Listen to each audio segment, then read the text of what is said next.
Dois-je le rappeler? Ben, peut-être, si vous étiez sur une autre planète la semaine dernière, vous ne savez pas que 2 interventions policières de routine ont encore une fois mené au décès d'hommes noirs, Alston Sterling et Philando Castile. Il y a eu par la suite des manifestations et une qui a connu un tournant dramatique, celle de Dallas, où un homme noir, un ancien militaire, a abattu 5 policiers blancs. Il en a blessé 7 autres. Bref, tout cela relance le débat et de plus belle sur le racisme aux États-Unis. C'est ce qui vous interpelle, Gabriel Nadeau-Dubois, ce matin, et en particulier le racisme au sein des forces policières. C'est un problème qui est de plus en plus difficile à nier, hein, n'est-ce pas, le racisme au sein des forces policières aux États-Unis. Dans les derniers jours, même Newt Gingrich, dont j'ai toujours beaucoup de difficultés à prononcer le nom, mais qui est une des personnalités républicaines les plus en vue aux États-Unis. Ouais, on appelle ça un blocage. Oui, des fois, voilà, je pense que je suis prêt avec ça pour toujours, mais c'est d'ailleurs, M. Gingrich est pressenti comme un des colistiers potentiels à Donald Trump. Alors, c'est pas exactement un homme de gauche.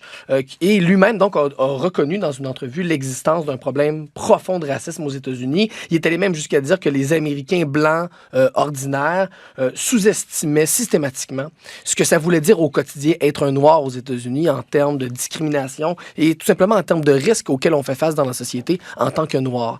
Donc, c'est quand quelqu'un qui provient de cette portion-là du spectre politique américain a des propos comme ça, c'est vraiment que c'est que le problème commence à s'imposer de lui-même, à devenir une évidence. D'ailleurs, les statistiques le confirment. Hein.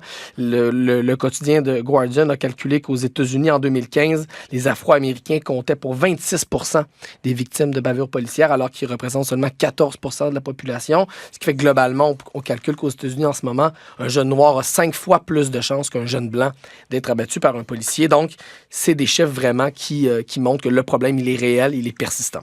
Cela dit, ce que vous voulez nous dire ce matin, c'est que les États-Unis ne sont pas les seuls aux prises avec le problème du racisme, là. Et en particulier au sein des forces policières. Les États-Unis ne sont pas le seul pays où ce problème-là existe. Et je pense que même aux États-Unis, il y a d'autres facteurs qui expliquent la situation. C'est-à-dire, en effet, les États-Unis ne sont pas le seul pays où il y a du racisme. Pourtant, c'est le pays où, et de loin, il y a le pays développé où il y a le plus de victimes de bavures policières. Donc, le facteur du racisme ne peut pas expliquer à lui seul la situation actuelle. Il y a autre chose, donc, il y a d'autres facteurs. Qui expliquent ces chiffres élevés. Oui, exactement. Je pense qu'il y a aussi, on le dit souvent, mais pas souvent dans ce genre de débat-là, la présence d'autant d'armes sur le territoire américain, ça fait augmenter le niveau général de violence. Et je pense qu'on peut l'expliquer par une réflexion très simple. Plus il y a d'armes en circulation, plus les policiers craignent pour leur sécurité, et plus ils sont nerveux, et plus ils font des erreurs. Je pense que c'est assez facile à expliquer. Puis, je pense qu'il y a un autre facteur aussi, c'est celui de la culture policière. Aux États-Unis, il y a vraiment un problème de mentalité au sein des forces policières.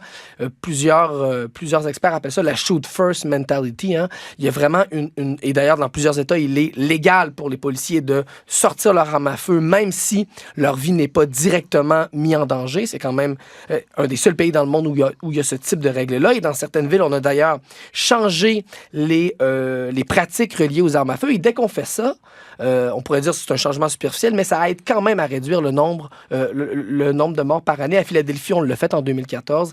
Et en une seule année, on est passé d'à peu près une quinzaine de victimes à 3 victimes seulement. Donc, quand on révise les pratiques en termes d'utilisation des armes à feu, ça permet déjà, au-delà de la question du racisme, de limiter le nombre de victimes. C'est intéressant ce que vous dites et ça me fait penser, alors que c'était une scène comique dans le film, mais quand même, Sergio Leone, qui faisait des western spaghetti, avait bien saisi quand même la mentalité américaine. Et dans ces westerns, vous vous souvenez peut-être de cette scène, je crois que c'était dans Le Bon, la Brute et le Truand, où il y en a un justement qui prend son bain, le méchant arrive, il tire dessus, puis il lui dit « First you shoot, then you talk ». Donc, il y a vraiment un problème de culture policière. Drôle, il y a un problème de culture policière qui est particulier aux États-Unis. On parle aussi souvent de militarisation de la police, hein, avec les forces policières qui ont à leur disposition un arsenal qui ressemble de plus en plus à un arsenal militaire plutôt qu'à un arsenal policier. Mais j'ai même envie d'aller encore plus loin et de dire, je pense que le problème de la violence policière aux États-Unis, il faut le mettre en lien avec le problème plus général des politiques pénales. Parce que on le sait, les États-Unis, c'est non seulement le pays développé où il y a le plus de violence policière, ou en tout cas où elle est la plus meurtrière, mais c'est aussi le pays au monde, et de loin, où on met le plus de gens en prison. Hein, avec 2 millions de personnes en prison actuellement aux États-Unis, c'est le taux d'incarcération le plus élevé. Et pour moi, je pense qu'il faut lier ces choses-là ensemble parce que l'augmentation importante du nombre de gens en prison aux États-Unis, la persistance du problème de la violence policière, tout ça, selon moi, ça découle d'une même transformation dans la société américaine. Je dirais même d'une même transformation du rôle de l'État dans la société américaine. On le sait, depuis les années 80 aux États-Unis, on a assisté dans tous les États et au niveau fédéral à un durcissement important des politiques pénales au nom de la soi-disant lutte, de la soi-disant guerre contre la drogue. Notamment, on s'est mis à imposer des sentences de plus en plus sévères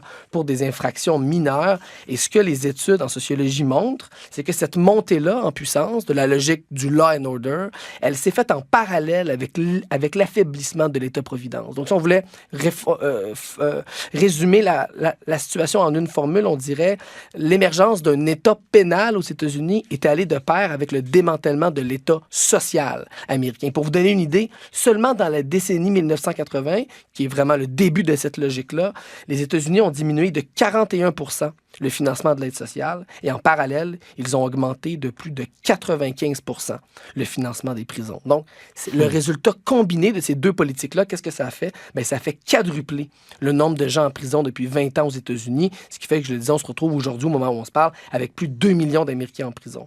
Et donc, je pense que tout ça, c'est pas un hasard si ça se passe en même temps. C'est pas fortuit. Il y a vraiment...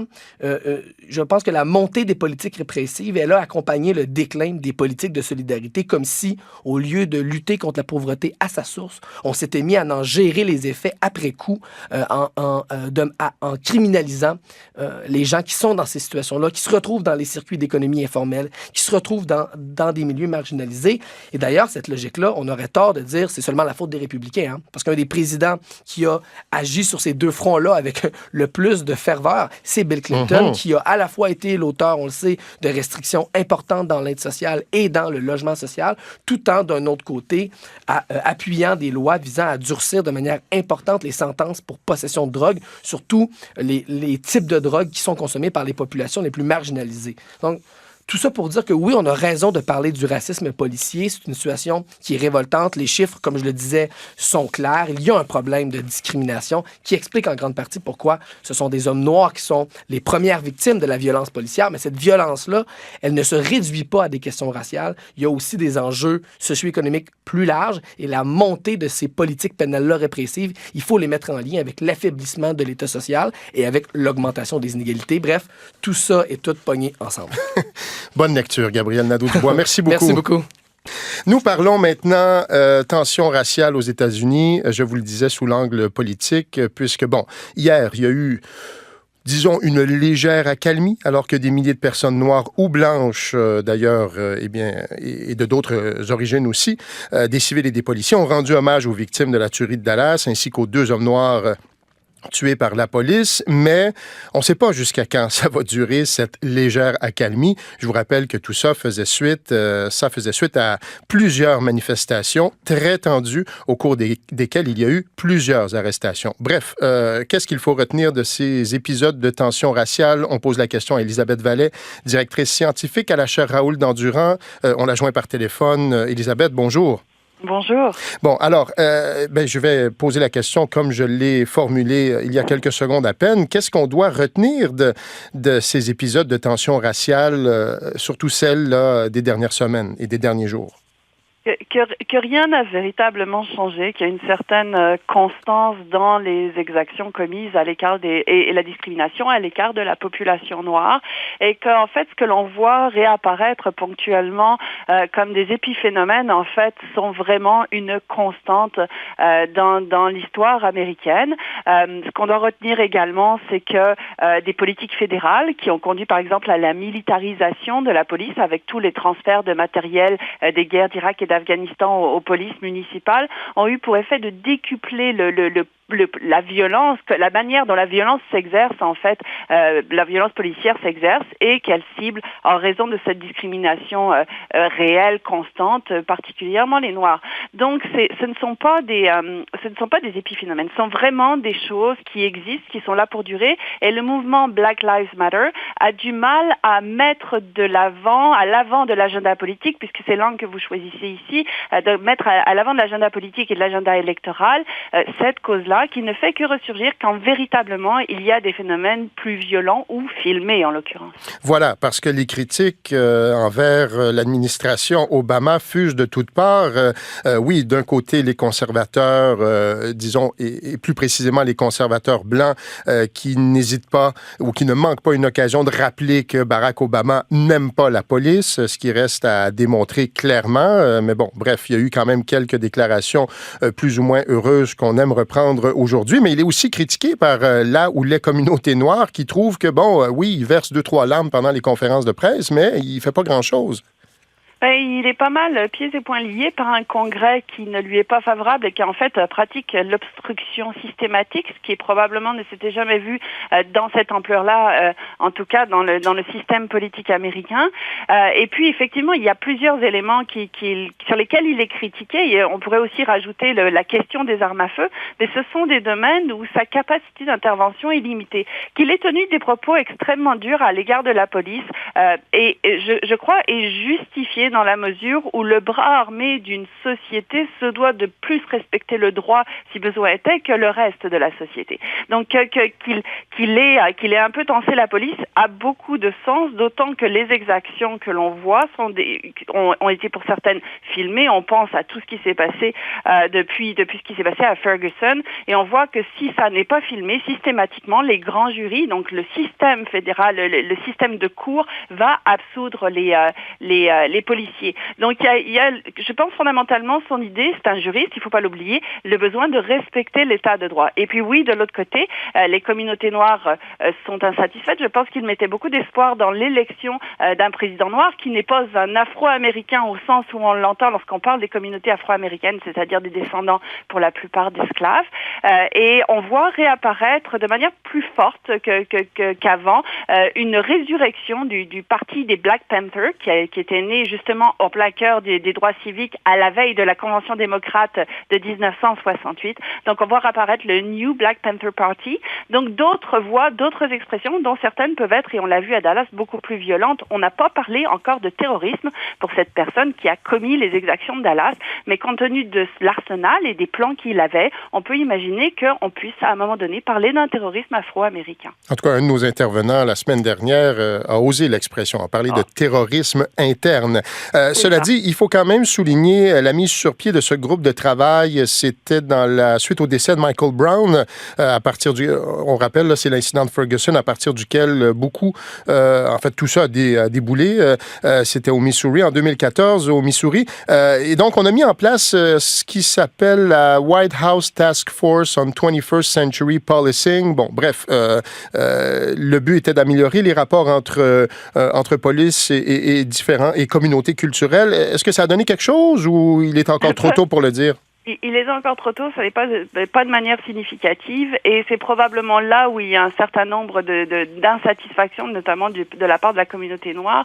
Il y a une volonté de modifier les rapports, d'établir des codes d'éthique, des codes de conduite dans le rapport entre l'autorité et les communautés ethniques. Et effectivement, on n'est pas encore rendu à avoir une définition précise de la manière d'agir. Mais ce qu'il ne faut pas oublier, c'est que on a 50 États aux États-Unis avec des pratiquement au total 10 000 types d'administration municipale dont des polices peuvent dépendre.